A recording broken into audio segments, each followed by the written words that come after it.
Hello, conspiracy players. Welcome to another episode. Today I have back on Ryder Lee to talk about something that he teased in the last episode where we were talking about the UFO stuff. And that is none other than his most recent movie, A Clockwork Shining. And I've talked about it a couple times on this show. So if you haven't watched it, listen to this and then watch it or vice versa, but it's a killer movie and Laurel Canyon is one of my favorite topics, uh, just Kubrick in general. And then you even threw some other stuff in there, and we're going to get into all of it. So, welcome to the show, Ryder. Thanks for coming on once again. Thanks for having me on, brother. Really appreciate it. And I'm really happy that you enjoyed the movie and you liked it. But yeah, it was a passion project, a lot of work, blood, sweat, and tears, as we were talking about before we started the show, put into the movie. So I hope people, after, or if they haven't already seen it, they go out and support and Yes, it's rent well it worth. or buy it on Amazon Prime. I would recommend buying it because, like I was telling him earlier before we started recording, you're just going to want to watch it again and even maybe more than twice. So just buy the damn thing. Before we get into a Clockwork Shining, though, I do want to, for a moment, if you don't mind, pick your brain about JFK because your first movie, JFK X, Solving the Crime of the Century, you and Jay Widener lay out a theory that I think is probably cooler than anyone I've ever seen, and it makes the most sense. And I also have, in the last few years, started swaying into staged events being more common than actual real events. So it made sense to me. That being said, what do you think's going to happen with these JFK file releases that we're chomping at the bit for, just like we were the Epstein files? Well, here is an article from Vanity Fair. This blew my mind because if you've seen JFKX, you know what the theory is and what Jay Widener basically proposes in there. And this Vanity Fair article came out, I think, November 19th, 2024, right here is at Hey, the real quick, bottom. before you say what you're going to say, do you want to just lay it out in like a brief summary of what that theory is for those who haven't seen it? Well, you can watch it for free on Amazon Prime Freevee. You can also watch it for free on Tubi as well. And it's on a bunch of other streaming platforms. So you can just Google JFKX and it'll be one of the first things that pop up. But for people that haven't seen it, we basically theorize that JFK essentially faked his death. And that might sound really outlandish. And that's why I've brought up this Vanity Fair article because I've shown so many people this Vanity Fair article that are like know a lot about JFK and they don't even know what to think of this Vanity Fair article that came out. But essentially, Officer J.D. Tibbet, was also assassinated supposedly by Oswald on the day of the JFK assassination, and he looks almost identical to JFK. He looks so identical that they even called him, oh shit, this freaking pop up. Uh, they even nicknamed him JFK. And that was the whole reason that Oswald was essentially arrested was for the murder of that police officer. Oswald was never arrested for the assassination of JFK. The public just threw that accusation on him, and then he was murdered, right? Uh, and so we basically surmise that because when you watch the Zapruder film, it we have the most clear version of the Zapruder film ever made in our movie JFKX. And there's a splice in the movie whenever the limousine goes in behind the freeway sign, there's a cut in the Zapruder film. And whenever it emerges back behind the Stemmons freeway sign, JFK looks like he's putting something on the side of his face. I mean, as clear as day. No one can argue with this. There's something on the side of JFK's face, especially when you see it in high definition and clear video quality. There's something bulging from the side of JFK's face, and it appears there whenever he puts his hands up like this, and he looks like he brushes the side of his face. And there's something bulging from the side of his face. 100%. It's not arguable. There's something on the side of JFK's face. And then whenever it goes off, you see like this. and we pointed out perfectly in our film, it's like this metal piece just rolls up the side of his cheek, and it's even reflecting in the sunlight. And it's just rolling up the side of his face, and then it just and it blows off. So this Vanity Fair article is mind blowing because essentially Jackie filmed a fake assassination of JFK 2 months before the supposed real assassination. This article is wild. I would highly recommend anybody to look up this article. I'm not going to read through it all here, but it basically goes into how Jackie staged this fake assassination 2 months before the supposed real assassination, and that she was all into film, and all the Secret Service agents that were there in Dealey Plaza at that time were also a part of this fake assassination that happened 2 months before. So it's like whenever you put two and two together here, it's things aren't adding up, right? And that came out 4 months ago, that article. Yes. What the fuck? Now, so what are they going to say like when they're supposed to release these JFK files? Do you think anything's going to come of it, or it's just going to be more carrot and stick? I mean, I hope so. I think a lot of people are still focused on the multiple shooter theory, but the multiple shooter theory doesn't even make any sense either, because if there was multiple shooters, that would mean that that would have been happening right behind Zapruder. Like the shots would have had to have been fired right over Zapruder's head from where he's standing in the gazebo area there. He would have Yeah, been ducking. He would have heard something. He would have been like moving frantically, but his camera steadily on JFK, the limousine all the way until the underpass. He's not moving. He's not ducking, and that's the only position that a second shooter could have been in to hit that trajectory on JFK's head. So the second shooter, where he would have to be, doesn't make any sense. yeah, and it almost seems like the multiple shooter theory is part of the psyop because grassy knoll stuff has been laid out for us in our pop culture for at least the last 30 years. I mean, that would make sense because it's just more conspiracy candy to distract from, I think, is more closely to what you guys have put out in your first movie. So yeah, everybody check that out. And I mean, do you have anything else to say about that before we move on to the main topic? Just watch JFK X with an open mind. I mean, it's a it sounds wild and outlandish. I mean, that's what some of the detractors and the people that said about whenever the movie just came out. They were like, "Oh, well, this is garbage. There's no way that this could ever happen." And then the Vanity Fair article hits where they're like, JFK filmed a fake assassination 2 months before the real assassination. So it's shaping up like it's not so crazy, right?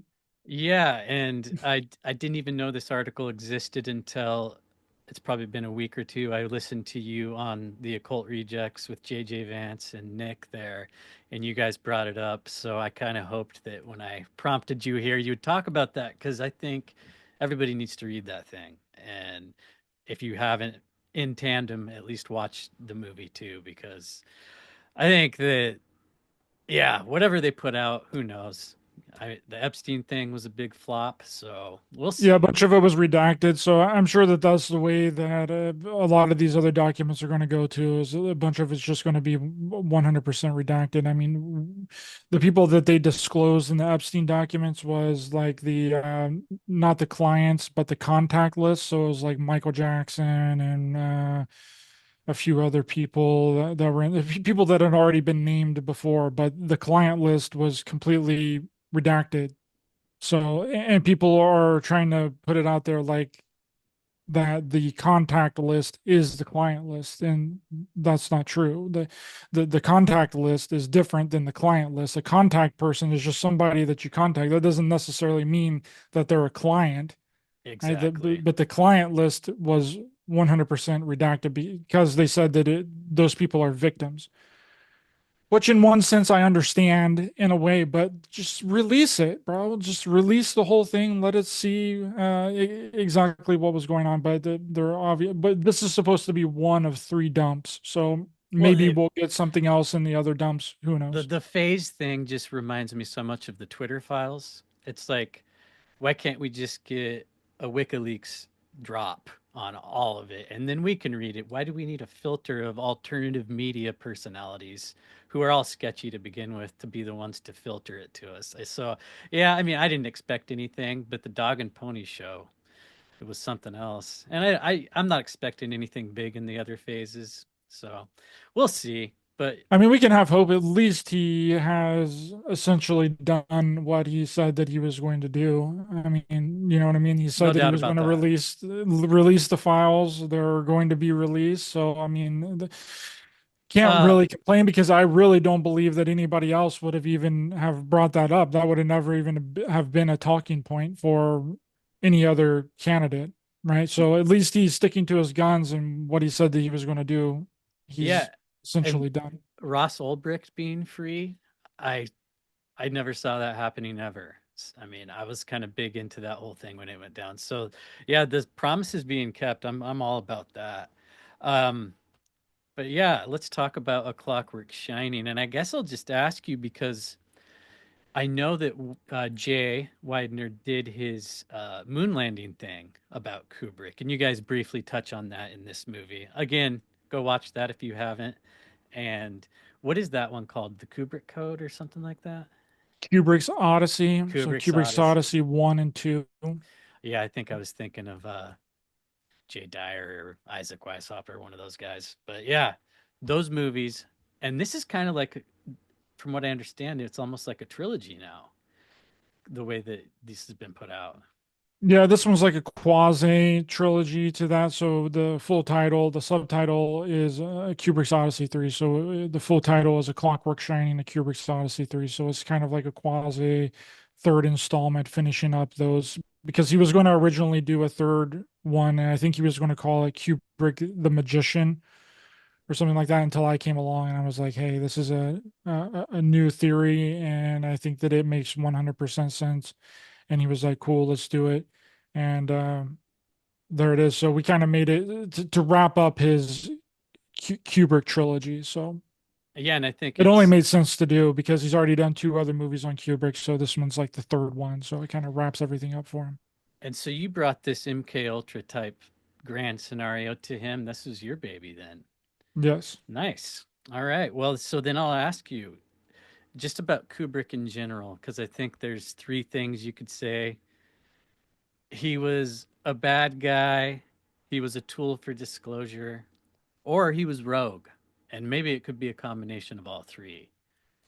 I mean, do you have like an overall opinion on what you think he was all about? Because he's given us so much, but he also was rubbing shoulders with everybody that we call bad guys.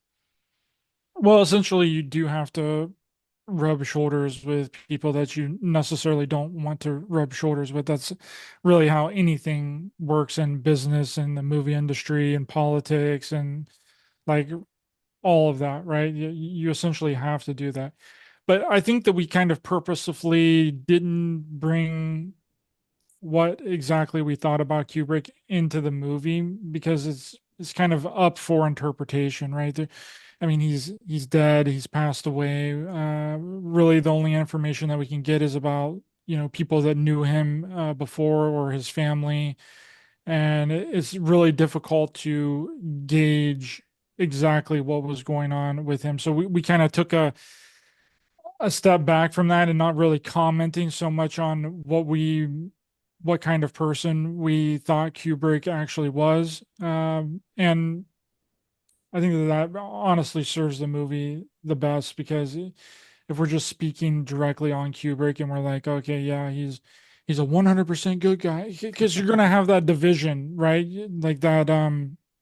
There's a group of people that's going to think that he was like God, and then there's going to be the other group of people that are like, oh well, he was a horrible guy, he treated everyone badly, he was harassing people on set and doing 100 different takes on any given scene, which is fact. He was definitely doing that, but he was a perfectionist, right? He was a filmmaker, he was an artist, and he wanted to bring that realistic nature to his movies. And I think that we just tried to stay away from that because it was like it's exactly like what we were talking about with Trump. Like there's going to be a section of people that hate him no matter what, and then there's going to be people that look at him like a god. And I don't think either one of those are correct, you know. So I think it lies somewhere in the middle, and I think he can teeter back and forth on it, you know. Yeah, and I mean, this thing that just popped into my head was the B-52 bomber, where he was contacted because he made it too accurate. And you got into that a lot on I heard you on Ground Zero with Clyde Lewis, and he kind of wanted to talk about that a little bit. So even more so than it was in the movie. But I want to know, like, when he, and this is speculation probably, but like, when was he brought to the attention to these bigger people? Because it seems like just with Doctor Strangelove, 2001 Space Odyssey, and you mentioned that he had a whole list of people that he, was acknowledging at the end of Space Odyssey. And it's basically just different factions of the Department of Defense. And I mean, we talk about Operation Mockingbird quite a bit on this show. So just the fact that they're still doing it to this day. But yeah, even back then, I don't think anybody had any idea that that kind of stuff was going on with military personnel and the overlap with Hollywood. But one thing you brought up that I thought was kind of interesting and I hadn't heard before is Kubrick did not want to make The Shining. And it was almost like they handed it to him after he flopped with what was the movie Barry that flopped? Lyndon. Yes. So I just kind of find it fascinating that it is one of his most popular movies by far. I think it's right up there with his best. And the fact that he didn't want to do it and he ended up doing what he did with it and how it worked out so well and what you think this overall message he's trying to give to us. It's just like a happy accident, basically. Yeah, that makes the most sense to me. And with Doctor Strangelove, I think that that is where it started, like this relationship with the intelligence community and the Air Force and the military, because it was like you were saying, no one really knew that since the inception of movies. That's why we have the big Laurel Canyon section in the documentary because it shows that the military was involved in Hollywood and that the military was essentially making all of these movies, like thousands of movies that nobody knows exactly what they were because they're still classified to this very day, like tens of thousands of movies. All the footage that we show when we're talking about Laurel Canyon is all real footage. That's Hmm. all real footage from Lookout Mountain Air Force Base. Like all whenever they're grabbing those big barrels of like movie reels, all that's real footage from Lookout Mountain. Yeah, and And you had to have like such high level of security clearance to even step foot there. so it makes sense when Kubrick got this help from making 2001 and he was thinking all the intelligence communities, Langley, Virginia, Air Force intelligence, a lot of government contractors were all in the ending credits to 2001: A Space Odyssey, and someone had to have seen that, and they were like, "Oh, you can't have that in there."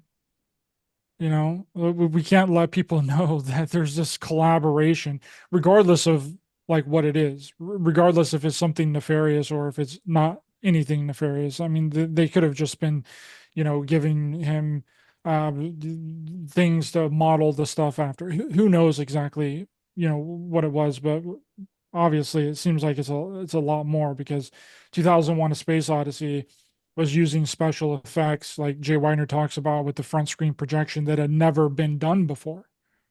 So how was he getting all of this really hyper advanced technology to be able to a lot of people say that they were NASA cameras that he was using that had a special lens on them, and like a special modified lens that he shot with. And it seems like someone's seen those credits where he thanked all the people and were like, yeah, you got to take that out. Because we also show documents within the movie of, intelligence community's involvement with films that have come out, since then, like the Transformers movie. That was all got through FOIA requests. Like people sending for FOIA requests, and it would come back and be like, yeah, the military and the CIA, Tomorrow Never Dies, some of the James Bond films, had collaborations with the intelligence community and the military. So if you didn't already know about that, it's still important to see in a movie. And for the people that didn't know about it, I'm sure that they were, kind of shocked about it because, that's a really important thing. And they definitely wanted to take that out and, make that a reveal for later on in the future when people really don't care about it anymore, because that's another thing about these types of documents and things that are, coming out is normally they don't, I mean, the JFK files has been a really long time, since it happened for them to be released. But the Epstein files are different. When did that was like 2016, 17, right in that area. And that's one that's really recent that which is surprising that they're even going to release because it's normally they wait a really long time in between the event happening and then them releasing any kind of real information about it. So by the time that it's released, people no longer care. Yeah, and all the Because it's people that are been responsible are probably fucking long dead. exactly. So, and I think the 2020 files, right, won't be released until like 2060 or something like that. They already put a date on those, but they should release the freaking 9/11 files. Why not release the 9/11 files? Bring those out. It's been what, 24 years? Like, release the freaking 9/11 files. That'd be Let's nice. find out about Building 7, bro. We all need to know about Building 7. Yeah. And I just wanted to throw in there anybody who's a fan of the Marvel movies, Disney is the Pentagon slash CIA. And the Pentagon, and you can find these in documents like what he's talking about here, they put hundreds of millions of dollars into the Iron Man franchise alone, which gave Elon Musk a little cameo in the second one, Tony Stark himself.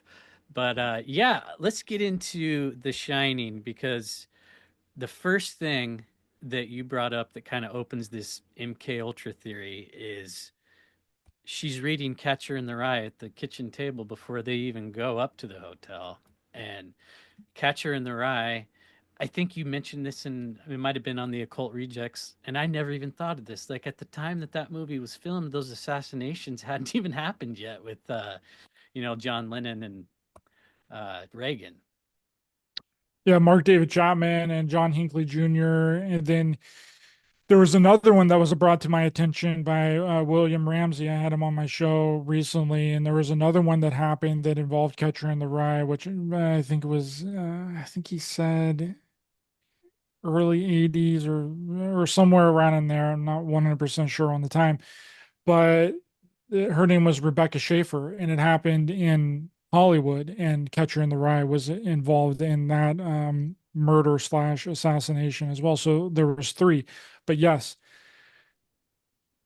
Catcher in the Rye, he had it. Wendy is reading it in the very beginning of The Shining. Kubrick had it in there, and the movie was released a year before the two assassinations, which happened almost back to back, which was you just mentioned John Lennon and the attempted assassination on Ronald Reagan.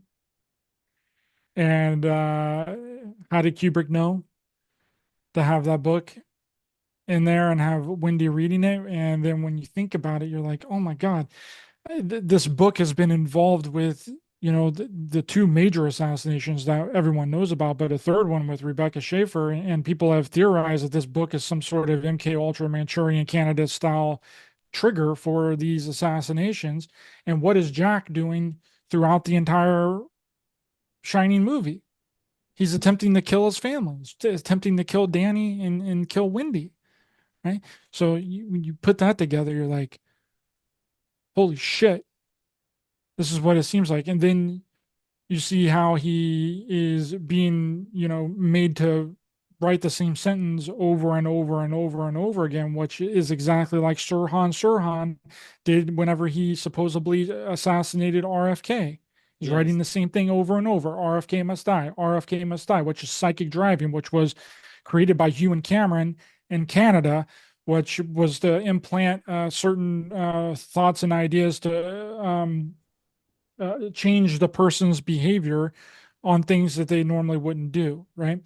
And that's a real MK Ultra technique, and we have the real life evidence of that with Sirhan. And Jack is essentially doing the exact same thing that Sirhan was doing, just in his own way. All work and no play makes Jack a dull boy.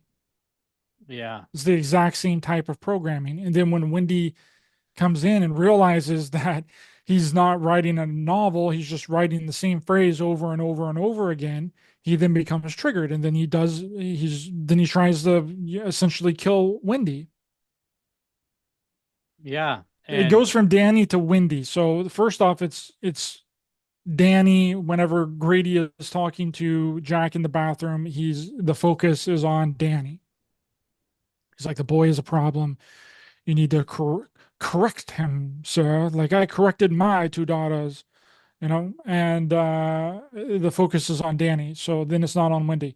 But then when Wendy comes in and essentially triggers Jack by finding out that he's not writing the novel, right? Then the focus is on her. And then when Grady is then talking to him outside of the door in the storage room, it shifts focus from Danny to now Wendy. And Grady says that Wendy is stronger than they had thought. Those aren't the exact words, but it's essentially like Wendy is, stronger than we had thought. And what he means by that is that she's stronger mentally.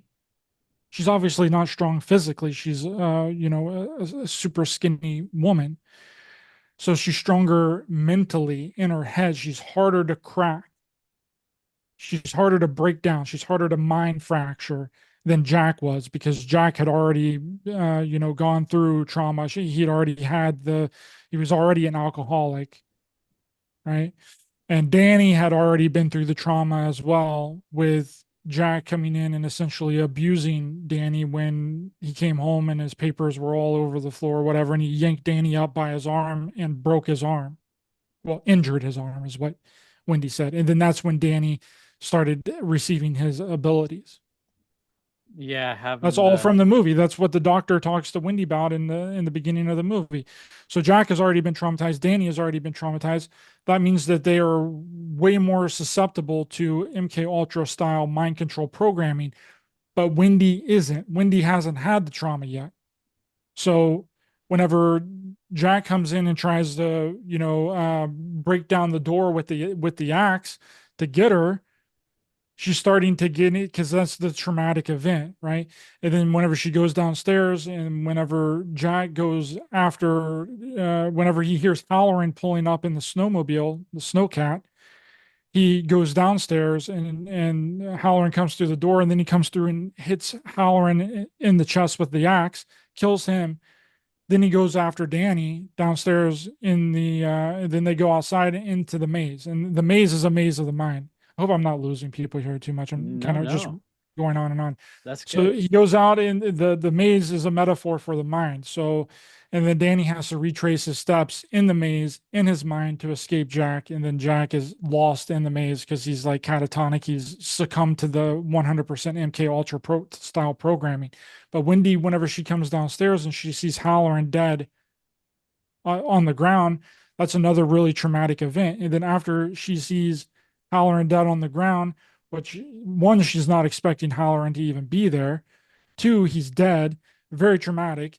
And she had just been tried to be killed with an axe by Jack. So after she comes downstairs, all that stuff happens to her. She sees Halloran dead on the ground. That's when she starts experiencing her what the audience is led to believe as hallucinations. She sees the skeletons in the room. She turns around and sees the guy with his head split that's holding the glass. It's a great party, isn't it? Right. That's the symbolization because he has a streak of blood coming down the center of his forehead. That's symbolically referencing the mind split, the mind fracture.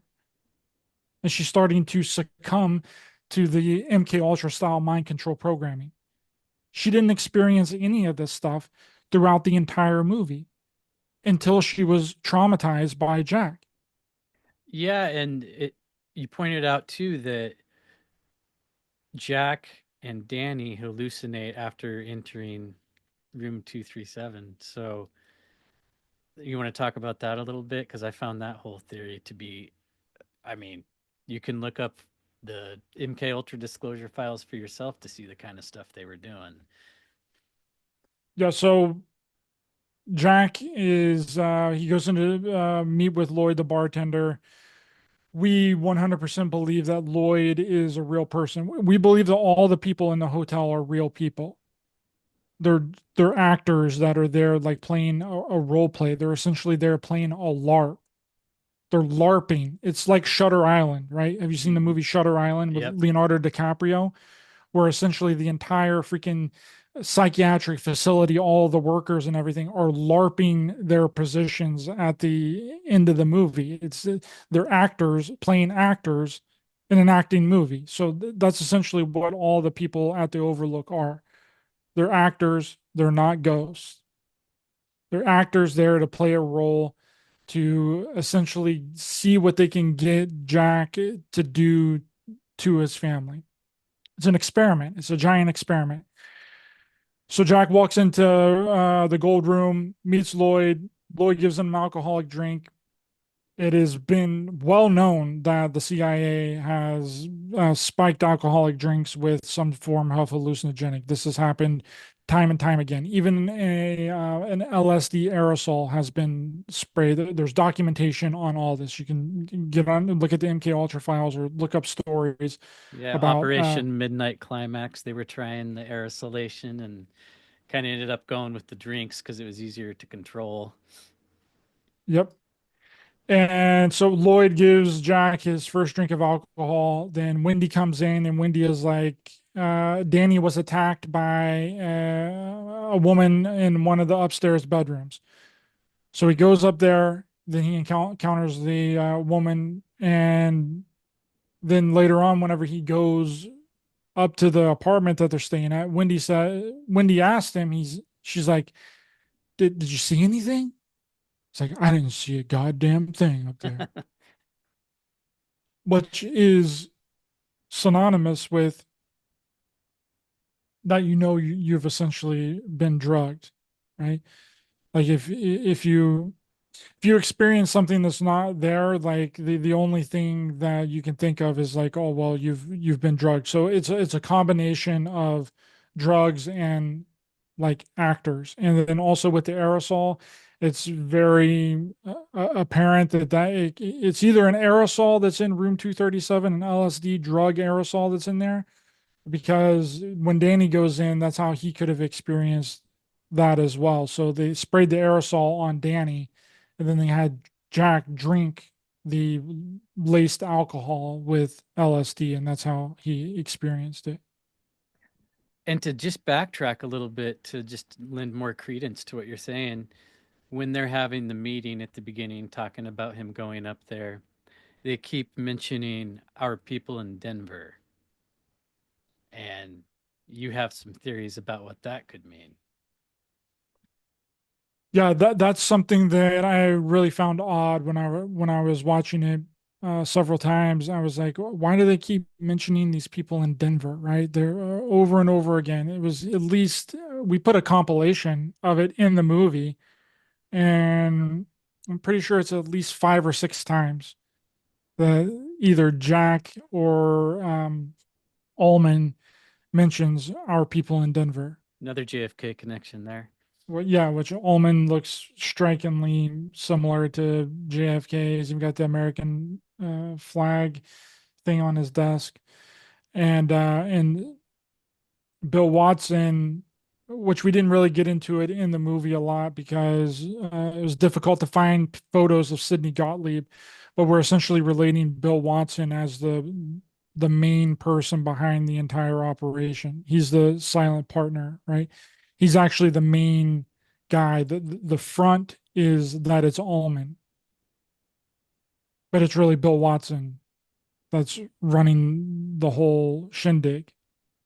Right. You know how that's happened sometimes. Like you'll get that front person, but the person that's really behind that person is the one that actually makes all the real decisions and is in charge of the operation. Yeah. That's how what's going on here. And we didn't really bring it up within the movie because it was difficult to relate Bill Watson to Sidney Gottlieb just because there's very few photos that you can find of Sidney Gottlieb.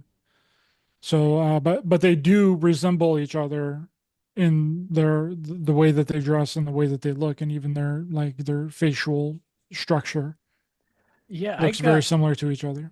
I got my hand on a paperback several years ago. It's called Poisoner in Chief, and it's about Gottlieb. And I'm trying to remember if you know, most paperbacks have the little thin section of like a glossy printed photos in the middle. I don't remember if that one did or not. But yeah, I haven't heard that. I'm looking into that one as soon as we get off here because that's interesting. So yeah, the people in Denver, and you've mentioned how Denver is kind of maybe a hub for intelligence because it's in the center of the country, and they're just overseeing this project up in the mountains. And yeah, you don't think this is the first time this has gone on, right? This is like Jack might be whatever number in a series of experiments they're doing up there.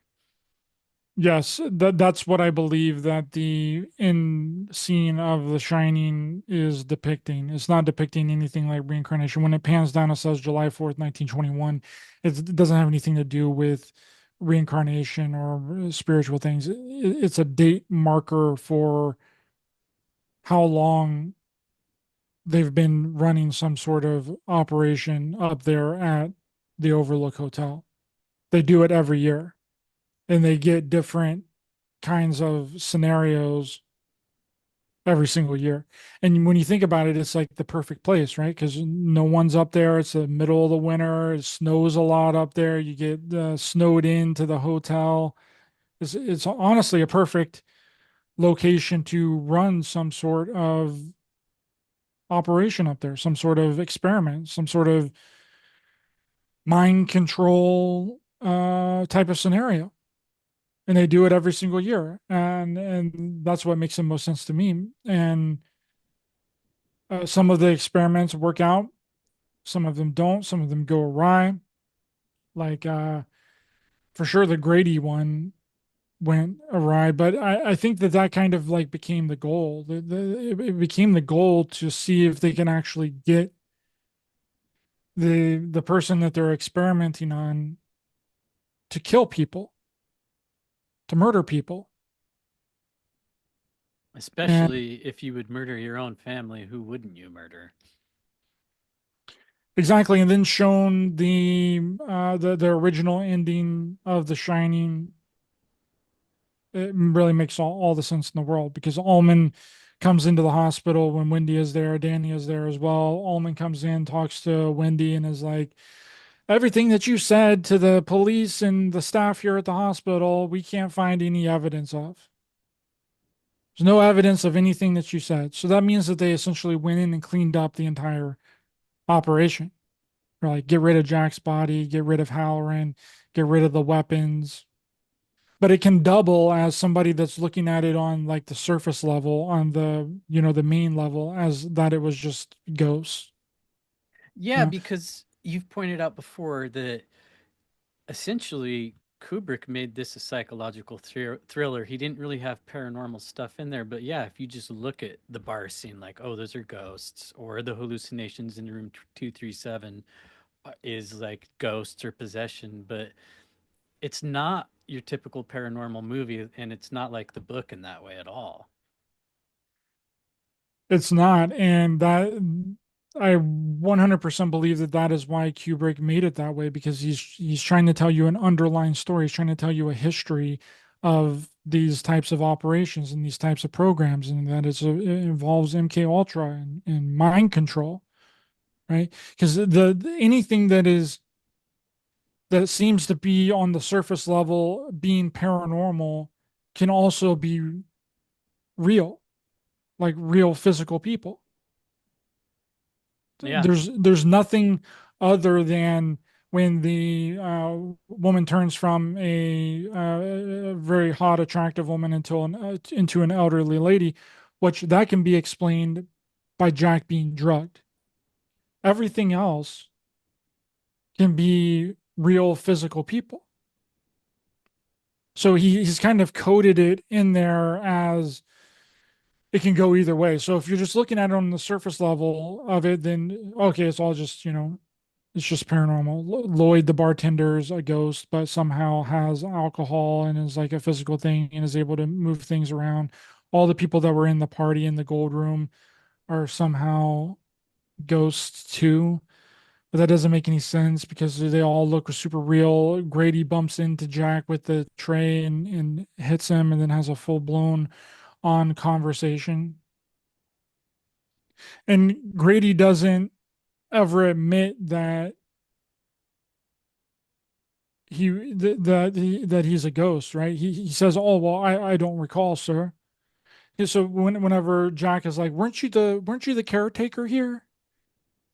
Which is another really strange thing within The Shining. He goes by two different names, Delbert Grady and Charles Grady. So Ullman calls him Charles Grady, and then he refers to himself while talking to Jack as Delbert Grady. So there's two different names in there, but he never once implies to Jack that he's a ghost or that he's paranormal. He's like, "Oh, well, I don't recall, sir." You know?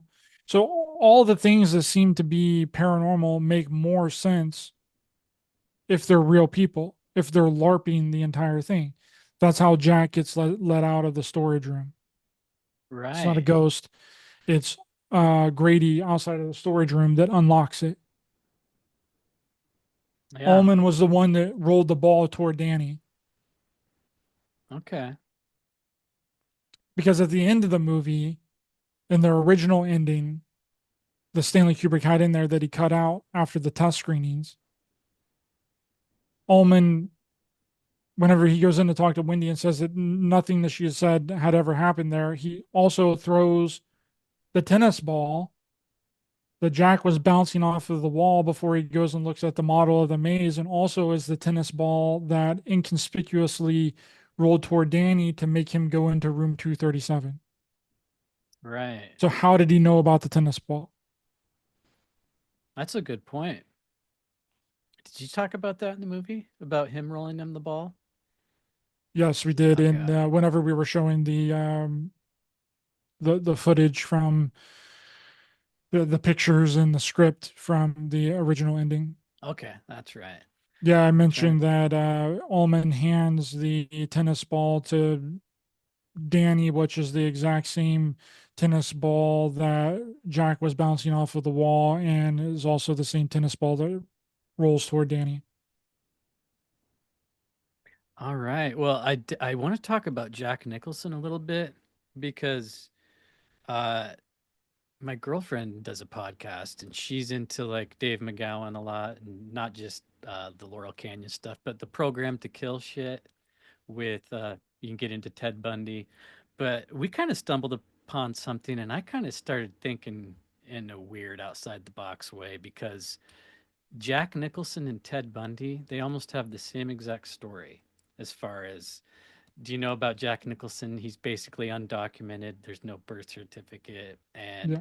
his mother, who he thought was his mother, or is his grandma, and his mom is his sister. Same thing with Ted Bundy. But there's some stuff in The Shining with the yellow beetle, and he replaced the red beetle, as you pointed out. But it was almost like a Ted Bundy thing where I just think there's so many parallels between him. And then we watched this interview footage of Ted Bundy, and I think it was when he was in All Places, Colorado. And I swear to God, that was Jack Nicholson. It looked like him, it sounded like him, and Ted Bundy was like a chameleon because he never looked the same. There's witness testimony of, yeah, he looked like a different person every time I saw him. And it's almost like Ted Bundy was an operation, and I got to think that Jack Nicholson was a part of it somehow after I saw that. I'll have to send you the video because it just seems like Jack Nicholson wearing a little bit of makeup or a prosthetic face or something. And I don't know. It's just That, something I wanted to throw at you since we're talking about Jack and The Shining. that's really interesting. Definitely send me the video. I'd like to check that out. Yeah, I will, because the voice and the eyebrows and the smile, the mannerisms, it's just, I don't know. Maybe Ted Bundy was never really one person and is just like another type of operation. So do you think that Kubrick was privy to this kind of shit going on and he was trying to disclose it to us, or do you think it was just like a theory he might have had?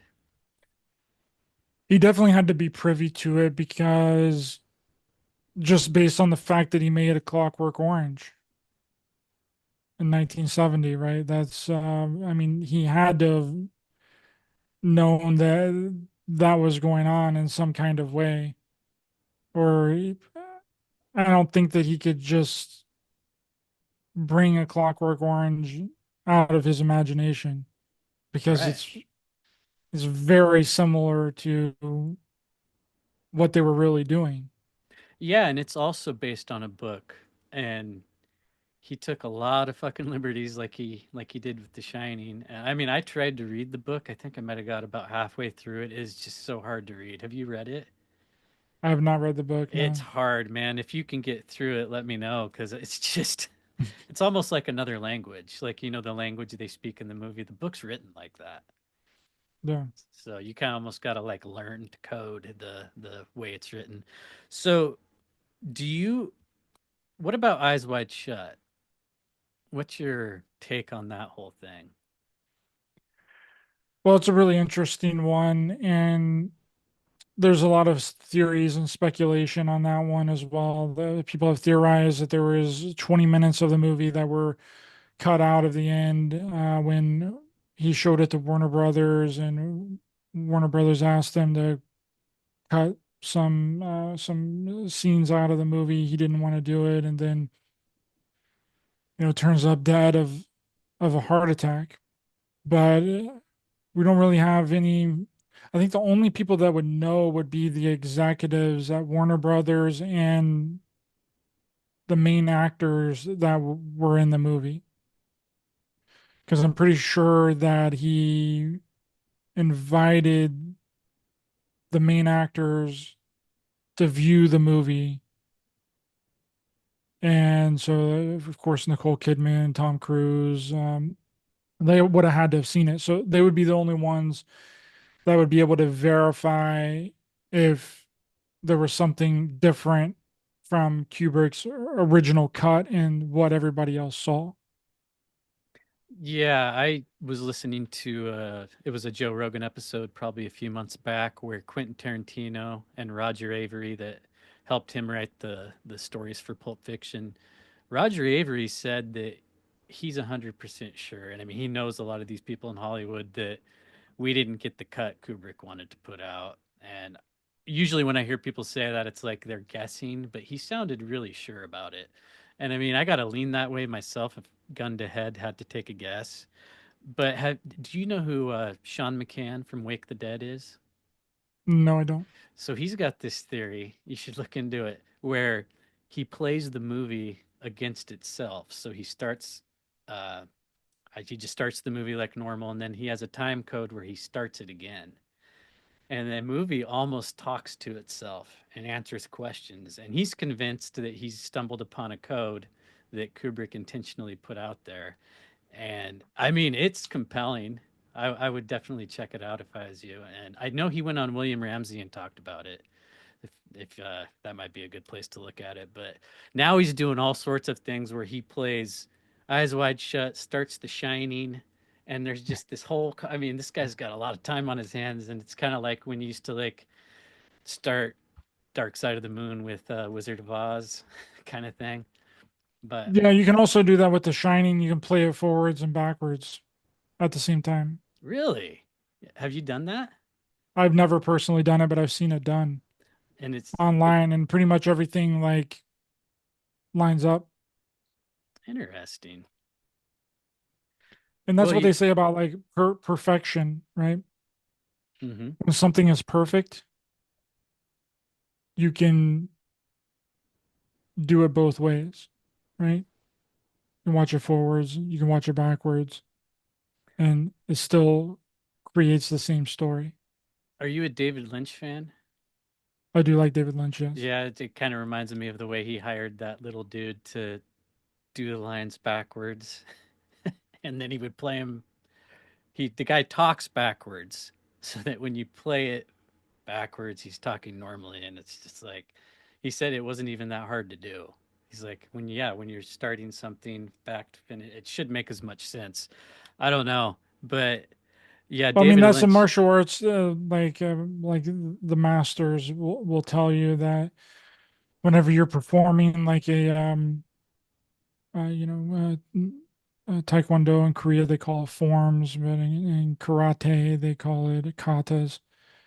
Uh, you become a master when you can perform those forms or those katas in reverse. So you learn the form or kata frontwards, and then but you really learn it when you can do it backwards. Interesting. So Laurel Canyon, that's probably my favorite topic, and you got a guy in there. Man, his I wanted to remember his name. It's Mark kind of Devlin. yes, that he's like a British dude, right? And man, what a find that was, and to get his input on all that stuff, because all we really have is McGowan and people who have kind of taken his research and ran with it. But it seems to me that the fact that you could put Laurel Canyon and the Beatles and all of this, and it all ties to The Shining, it intrigues me because the more research we do, and you see that it's pretty much all connected. I mean, I was stoked when you said you were going to put Laurel Canyon stuff in this movie, and I was like trying to figure out how it would work out, but it really flows into it just as well as all the Kubrick stuff.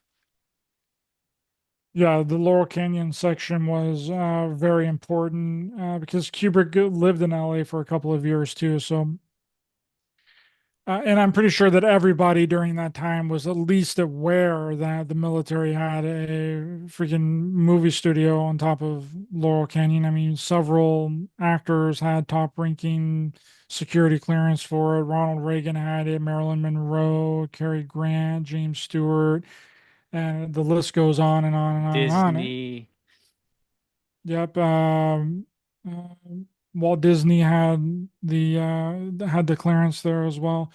So it's like exactly what were they doing up there? But we do know that that's where the nuclear testing footage was done, and all the nuclear testing footage was done on miniature sets. Yeah, because the And official story is that they developed the test footage there. It's like, no, you shot it there. I the, mean, yeah, you can't explode a supposed nuclear bomb and the camera still survive, bro. yeah. Give me a break, dude. Not gonna happen. You're telling me that a big, giant, bulky camera, because that's what they were back then, right? They were the big freaking shoulder cameras that you had to look through a freaking viewfinder to know exactly what you're shooting, which makes zero sense for the moon landing footage. You're telling me that they brought a giant freaking video camera up on a space shuttle and went to the moon and was able to look through the viewfinder to get a good shot through a spacesuit, through a space helmet. They were able to know exactly what they were filming. Yeah, and who I don't know set if you've ever messed around with one of those old cameras before. I've held one. I've never used one. They are old, they are bulky, and they are inconvenient. Yeah, and most They're of them were hand crank too, like especially in the 40s. probably the smallest sized one. I don't even have anything for reference. I guess this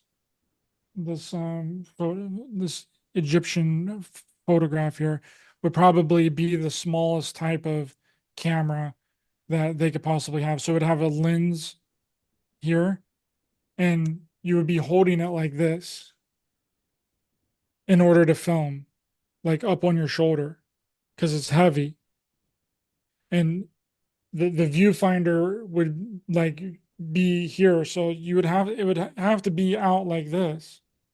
You wouldn't be able to be looking through a viewfinder with a giant freaking spacesuit on. You'd have no idea what you were shooting. It would be all like this. You'd be like, you wouldn't have any idea. You couldn't keep it still because it's so heavy. What about, I'll just ask, do you think that nuclear bombs even exist? Oh man, you had to bring that question up. Well, I don't. So if you don't, if you want to not feel embarrassed if you feel that way too, but I'm not afraid to say it anymore. I just think there's enough evidence that they faked. I mean, they did firebomb the fuck out of Japan, sure, but they also did that in Vietnam. It wasn't nukes there. I honestly don't know. I haven't done enough research into it. It's not really something that interests me to the point that I would like need to look into it that heavily. But I do know about the one, what was the one guy that he did like an experiment with nuclear radiation or something where he went and like touched it or like ate it or something. I don't know what he did, but it turned out to be okay. I don't know. I don't really have an opinion on it, and I don't think that it really even matters that much if like they're not or if they are. I don't think that it changes our reality at all. Like I'm still gonna have to wake up and do my normal shit every day and go to the grocery store and do everything that I gotta do. You know, it doesn't really make a difference to me if they're real or if they're not real. I mean, and we might find out, dude. I Well, don't know. We might find out. that's part of the reason I think that they're not is because they've only been used twice in a 3 day period. All these world leaders that supposedly have them, I just can't imagine that wouldn't have been used since. I do think they might fake it, a Project Nuke Beam kind of thing, because there's an awful lot of talk of nukes as a result of like certain world political things going on right now. But yeah, I just was curious, and that Well, I was a mean, good if you think answer. about it, like they could be. I don't know. I mean, the reason that they wouldn't do it again is because if they are real, they cause way too much destruction. They wreck too much stuff, right? And you don't want to go in and completely destroy an entire freaking country. Right. That's not conducive to uh, anybody. That doesn't help anybody. You want to go in and you want to take it over while everything is still standing because Exactly. you want to use everything that's already there. So it makes sense that they would have done it during World War II if they are real, dropped them. So then people would be like, oh shit, you know, we gotta, you just wrecked everything. You know, we got to take a step back and not mess with this anymore. And that's probably a big reason why again, if they are real, that they're never used again because it causes too much destruction. And then if you throw in the alien narrative, right, the extraterrestrial narrative. So whenever we dropped the nukes, the ETs came down and was like, "Oh well, we got to disarm all these nukes. We can't have all the people of the world having the access to all these nukes. They'll blow each other up. And you guys down there on Earth are a whole giant experiment down there. We use your souls to power our ships, and we chop off your nut sacks and use it for fuel for our UFOs. You can't all be killing each other with these nukes. I mean, that's been a common theory for a really long time. That's what they all love to talk about, like all the whistleblowers that don't say jack shit about anything. go up there. They're in our nuclear test sites. They're shutting down our nukes. They have the ability to turn on and off our nukes, and they got the ability to do that. They can probably launch it. This is a national security risk. Yeah, and I also got to think that if I was gonna think they're real, just the chain reaction it would set off of the mutually assured destruction kind of thing, where if one drops, yeah, we're just gonna, it's just gonna be everybody shooting everybody with them if it just ever happened. I mean, the Cold War, where it was like we were this close many times, and for whatever reason they decided not to do it. But anyway, we're kind of getting off there on a tangent, but yeah, just the Laurel Canyon thing with the Lookout Mountain Air Force Base, how you kind of shown like maybe Kubrick was kind of wanting us to look over there because he made the Overlook look quite a bit like it. Yeah, he really did, and a very similar name as well. The Overlook, Lookout, they very similar. And then Lookout Mountain Air Force Base also had a hotel that sat on the exact, excuse me, location of where the Air Force Base came in and was built. And that hotel burnt to the ground. Now, at the end of Stephen King's book, The Shining, the hotel burns to the ground. Didn't happen in Stanley Kubrick's rendition of the movie, but in the sequel, Doctor Sleep, the hotel burns to the ground. So they That's finally right. pay that off. I don't know if it might just be a coincidence, but a very strange coincidence at that. That I actually never read the book. I did see the movie, and it would be weird if it's in the book because then it would have burned down twice. But I kind of want to know now. But yeah, you have anything else you want to say about your movie or the just anything in general we've talked about? Just please support the movie. If you haven't seen it yet, please go out there, give it a watch. If you don't want to, I would recommend buying it because you're gonna want. There's so much information in there. It's like packed all tightly in there. Some people that's watched it, they're like, man, I don't even have any room to breathe on this freaking thing. It's just like constantly hitting you. But it's a long movie. It's almost 2 hours long. So, and that's a shortened version of what we could have made it. Could have been way longer than that. It could have roughly have been like 3 hours long, but that would have just been a total freaking nightmare for me to edit and put together an entire 3 hour long movie. The almost 2 hour long one was enough for me. So please go out there, support it. And if you're listening and you want to watch it and you're not in the United States or in the UK, you can watch it on Vimeo as well. You can rent it or buy it on Vimeo. So if you're in Canada, Australia, any other country that you may live in, Mexico, wherever, uh, you can watch it on Vimeo. And thanks for having me on. Really appreciate it. It was a fun chat, and I'm really happy that you watched it, and I'm really happy you enjoyed it. And it's important to support independent filmmakers. This was a 100% independent film, and a lot of blood, sweat, and tears went into making it. So please tell your friends, share it in the Facebook group, share this video, support this man. Support this channel, hit the thumbs up or leave a comment. It helps out. Repost it, share it in Facebook groups, Instagram. This is how we defeat this gigantic industry that has been created just for the special people. And your show as well. What is it? Is it Raised by Giants? Yes, Raised by Giants on YouTube and any and all podcast platforms. All right, man. Well, it's been a pleasure as always. I hope you're going to take a little break, but I do look forward to whatever you take on next. You're a young guy. You've already got some masterpieces under your belt, and I'm sure they're just going to get better. I will email you or send you a thing on X, that little snippet of Ted Bundy, and you can let me know what you think. But all right, brother, have a glorious rest of this Tuesday, March the 4th. I didn't even know it was March 4th. All right, buddy. Until next time. Be well, everybody.